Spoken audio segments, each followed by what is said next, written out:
Okay, सो यहाँ पे हमारा है प्रोकैरियोटिक एमआरएनए एंड एक हमारा है यूकैरियोटिक एमआरएनए। तो सबसे पहले हम यूकैरियोटिक एमआरएनए के बारे में देख लेते हैं। जो यूकैरियोटिक एमआरएनए होता है हमारे पास, इसमें क्या होता है, एक 5 प्राइम यूटीआर साइट होती है जिसको हम 5 प्राइम अनट्रांसलेटेड रीजन बोलते हैं। 5 प्राइम कैप यहाँ पे है, देखो जो कैपिंग है वो यहाँ पे है, 5 प्राइम कैप यहाँ पे है। 5 प्राइम कैप के बाद यहाँ पे जो हमारा एक रीजन होता है जिसको हम बोलते हैं 5 प्राइम अनट्रांसलेटेड रीजन। देन हमारे पास इनिशिएशन कोडॉन होता है जिससे हमारी जो प्रोटीन सिंथेसिस है वो स्टार्ट होती है। इनिशिएशन कोडॉन जो होता है हमारा वो होता है AUG, जो मिथियोनिन के लिए कोड करता है। फिर हमारे पास ये कोई प्रोटीन होता है, इस प्रोटीन के बाद जो है स्टॉप कोडॉन होता है, मतलब कि यहाँ पे वो सीक्वेंसेस होंगी जहाँ से हमारे अमाइनो एसिड बनते हैं एंड वो अमाइनो एसिड मिलके एक पॉलीपेप्टाइड चेन या प्रोटीन बना देते हैं। ठीक है, तो ये हमारी क्या हो गई, ये प्रोटीन वाला स्ट्रक्चर हो गया। एंड देन यहाँ पे हमारा कोई भी स्टॉप कोडॉन होता है, यानी कि ये इतनी हमारी क्या हुई, ट्रांसक्रिप्शन यूनिट हुई। यहाँ से स्टार्ट होता है अमाइनो एसिड का बनना एंड यहाँ पे स्टॉप हो जाता है। उसके बाद हमारी 3 प्राइम यूटीआर रीजन होता है, 3 प्राइम अनट्रांसलेटेड रीजन होता है एंड देन हमारी पॉली ए टेल होती है 3 प्राइम एंड पे। तो आई होप ये स्ट्रक्चर आपको क्लियर हुआ होगा यूकैरियोटिक एमआरएनए के बारे में। ठीक है, उसके बाद हम प्रोकैरियोटिक एमआरएनए का स्ट्रक्चर भी देख लेते हैं। प्रोकैरियोटिक एमआरएनए में क्या होता है कि हमारे पास 5 प्राइम पे यहाँ पे कोई कैपिंग नहीं हुई है। ठीक है, यहाँ पे कैपिंग नहीं होती है प्रोकैरियोट्स में। तो हमारे पास 5 प्राइम यहाँ पे फॉस्फेट्स होते हैं एंड ये जो पहला न्यूक्लियोटाइड ऐड होता है एमआरएनए में, हमें पता है वो कौन सा होता है, जिसके पास 3 फॉस्फेट होते हैं। मैं ये बहुत बार बता चुकी हूँ। और उसके बाद यहाँ पे हमारी 5 प्राइम यूटीआर साइट होती है, अनट्रांसलेटेड साइट। देन हमारा इनिशिएशन कोडॉन आ जाता है, देन अगेन प्रोटीन ए होता है, उसके बाद हमारा स्टॉप कोडॉन आ जाता है। यहाँ पे मतलब वो सीक्वेंस होंगी जो अमाइनो एसिड बनाती हैं यहाँ से। Then stop codon, translation stop हो जाएगा स्टॉप कोडॉन के बाद। एंड देन यहाँ पे जो है, क्योंकि हमें पता है कि प्रोकैरियोटिक के एमआरएनए में जो है मल्टीपल जीन प्रेजेंट होते हैं, तो मल्टीपल जीन प्रेजेंट होने की वजह से यहाँ पे हम यहाँ पे एक पॉलीपेप्टाइड चेन बना सकते हैं। फिर दूसरा इनिशिएशन कोडॉन होता है, यहाँ पे जो है हम दूसरा पॉलीपेप्टाइड चेन बना सकते हैं, यहाँ इसका स्टॉप कोडॉन हो गया। एंड देन 3 प्राइम यूटीआर, और ये बहुत सारे ऐसे रीजन हो सकते हैं, इसमें सिर्फ 2 ही दिखाए गए हैं। लेकिन यूकैरियोट में क्या होता है, एक सिंगल सीक्वेंस प्रेजेंट होती है। ठीक है, ये जो होते हैं मोनोसिस्ट्रॉनिक होता है यूकैरियोट का एमआरएनए जो होता है। प्रोकैरियोट में ये प्रेजेंट होता है। ठीक है, 1 से 2 जीन्स हमने देखा था जो प्रेजेंट हो सकते हैं। उसके बाद यहाँ पे 3 प्राइम यूटीआर साइट होती है यहाँ पे, एंड ये 3 प्राइम होता है, यहाँ पे पॉली ए टेल भी नहीं होती है। तो prokaryotic mRNA and eukaryotic mRNA में ये डिफरेंसेस हैं। ठीक है, तो ये याद होना चाहिए।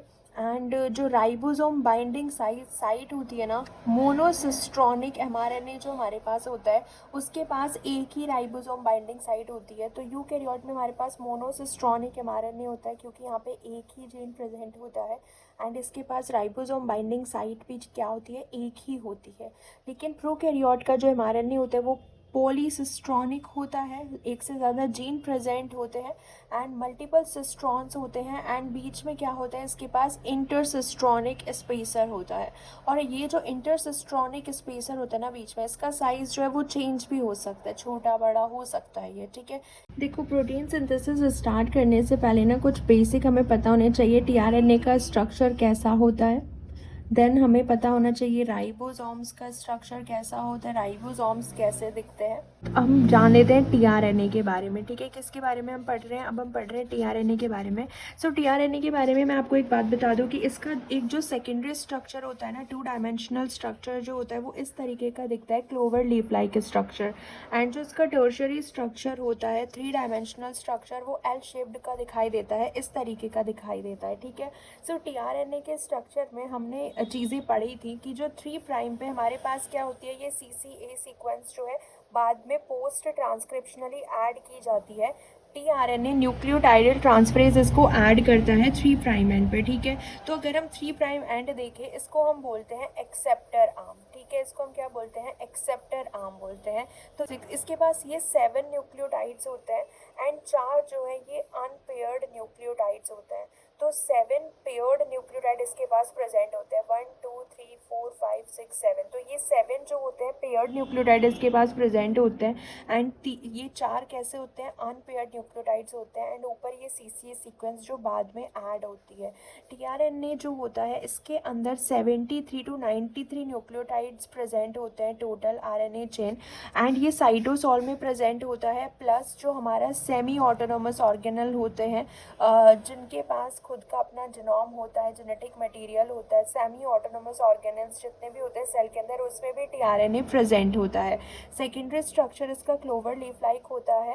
And tertiary structure 3 dimensional L shaped इस टाइप का होता है। तो इसके अंदर 4 आर्म्स होते हैं। एक एक्सेप्टर आर्म होता है ये वाला 3 प्राइम वाला, देन ये टी साइज सी लूप होता है, एक ये वेरिएबल आर्म होता है, देन ये इसके पास एंटी कोडॉन लूप होता है इधर, एंड इधर इसके पास ये डी लूप होता है।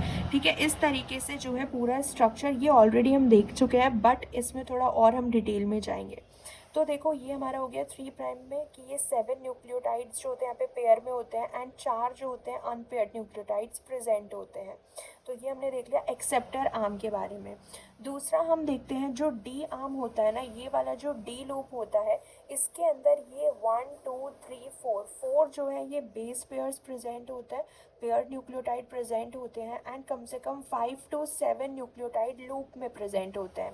और इसके अंदर ये जो डी प्रेजेंट होता है ना, ये मॉडिफाइड बेस होता है जिसको हम बोलते हैं डाईहाइड्रोयूरिडिन। आपको याद होगा मैं ये बता चुकी हूँ कि tRNA के अंदर बेस मॉडिफिकेशन होती है इसकी प्रोसेसिंग के दौरान। सो ये चीज़ें ट्रांसक्रिप्शन के बाद होती हैं कि इनके कुछ बेस जो है ना वो क्या हो जाते हैं, मॉडिफाई हो जाते हैं। जैसे यूरिडिन जो है वो मॉडिफाई होके किस में बन जाता है, डाईहाइड्रोयूरिडिन। डाईहाइड्रोयूरिडिन बेसिकली क्या होता है, यूरिडिन के अंदर जो 5th और 6th पोजीशन वाले कार्बन के बीच में जो डबल बॉन्ड होता है ना, वो क्या हो जाता है, रिडक्शन हो जाता है उस डबल बॉन्ड का यूरेसिल के अंदर, तो वो डाईहाइड्रोयूरिडीन बन जाता है। तो ये जो डी आप यहाँ पे देख रहे हो ये मॉडिफाइड बेस होता है, डी लूप में प्रेजेंट होता है। ऐसे अगर हम टी साइज सी लूप की बात करें, इसके अंदर भी एक मॉडिफाइड बेस होता है ये साई, जिसको हम सूडो यूरिडिन बोलते हैं। इसका भी हम स्ट्रक्चर देख चुके हैं कि सूडो यूरिडिन कैसे बनता है। जैसे यूरिडिन में क्या होता है ना, जो बेस और शुगर के बीच में जो बॉन्डिंग होती है कार्बन 1 शुगर का एंड जो नाइट्रोजन 1 होता है किसका, यूरासिल का, उनके बीच में ग्लाइकोसिडिक बॉन्ड होता है। लेकिन सूडो यूरिडिन में जो है कार्बन कार्बन के बीच में होता है, फर्स्ट कार्बन शुगर का एंड जो हमारा यूरासिल है उसका 5th कार्बन, तो वो रोटेट हो जाता है। ये होता है सूडो यूरिडिन। ये जो बेस है ना, ये वाला बेस देख लो, ये मॉडिफाइड बेस होता है। सो एक ये टी साइज सी लूप हो गया जिसके अंदर 1 2 3 4 ये ऐसे 5 पेयर्स में न्यूक्लियोटाइड प्रेजेंट होंगे, बेस पेयर। एंड इसमें भी ऐसे लूप में जो है प्रेजेंट होते हैं 6 to 7 न्यूक्लियोटाइड लूप्स में प्रेजेंट होते हैं।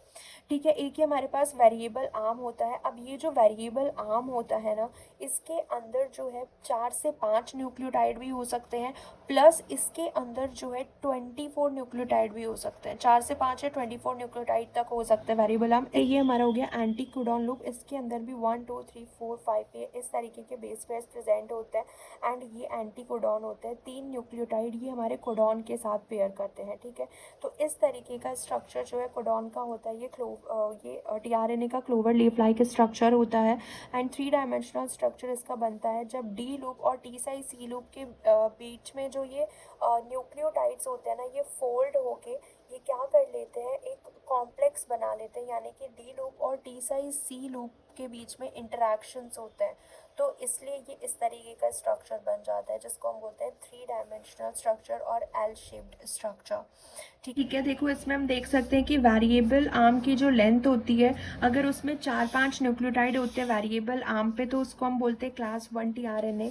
अगर उसमें 10 से 24 न्यूक्लियोटाइड होते हैं तो उसको हम बोलते हैं क्लास 2 tRNA। ठीक है, बाकी हम इसका स्ट्रक्चर पूरा ऑलरेडी पढ़ चुके हैं कि मॉडिफाइड बेस कौन कौन से प्रेजेंट होते हैं। प्लस जो प्रोकैरियोट्स होते हैं ना, इसमें आप ये भी देखो प्रोकैरियोट्स के अंदर कम से कम 30 to 45 डिफरेंट tRNA प्रेजेंट होते हैं, 30 to 45। एंड यूकैरियोट्स के अंदर 50 डिफरेंट tRNA होते हैं। और ठीक है, हमारे पास स्टैंडर्ड अमाइनो एसिड कितने होते हैं, 20 होते हैं, और 22 हम लेके चलते हैं अभी, सेलेनोसिस्टीन एंड पायरोलाइसिन। तो ये हमारे 22 स्टैंडर्ड अमाइनो एसिड्स जो होते हैं ना। और देखो tRNA कितने हैं, 50 tRNA है, और अमाइनो एसिड कितने हैं, 20। तो यानी कि जो tRNA टीआरएनए होता है ना, एक से ज़्यादा टीआरएनए हो सकता है एक अमाइनो एसिड के लिए। So one standard amino acid जो है can have more than one tRNA, क्योंकि भाई 50 टीआरएनए हैं और अमाइनो एसिड सिर्फ 20 हैं, तो एक से ज़्यादा टीआरएनए जो है वो अमाइनो एसिड के लिए हो सकते हैं। और इसको हम एग्जांपल लेते हैं, जैसे प्रोलीन अमाइनो एसिड हमारे पास है, तो इसके पास 2 टीआरएनए हो सकते हैं, एक टीआरएनए प्रोलीन एंड एक टीआरएनए प्रो।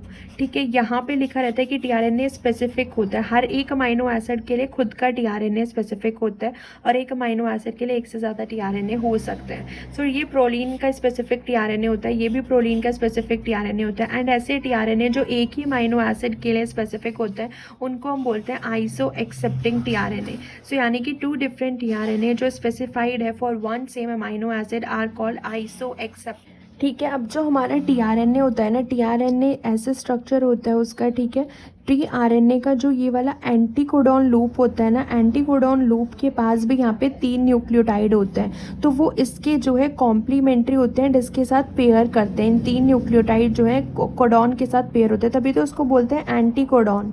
यानी कि ये किसके साथ पेयर करता है, कोडॉन के साथ पेयर करता है। एंड बेसिकली जो हमारी न्यूक्लिक एसिड की लैंग्वेज जो होती है एमआरएनए की लैंग्वेज, फिर इस टीआरएनए से ये प्रोटीन बनाता है। टीआरएनए तो प्रोटीन बनाने में हेल्प करता है ना, तो यानी कि ये क्या करता है, एक एडेप्टर की तरह काम करता है, जो हमारी एमआरएनए के ऊपर जो लैंग्वेज होती है in the form of nucleotides या न्यूक्लिक एसिड, उसको कन्वर्ट कर देता है प्रोटीन बनाने के इन्फॉर्मेशन में। सो इसलिए इसको हम एडेप्टर आरएनए भी बोलते हैं टीआरएनए को, क्योंकि ये एक एडेप्टर का काम करता है, एक इंटरफेयर करता है बिटवीन न्यूक्लिक एसिड लैंग्वेज जो एमआरएनए पे होती है एंड प्रोटीन लैंग्वेज के बीच में।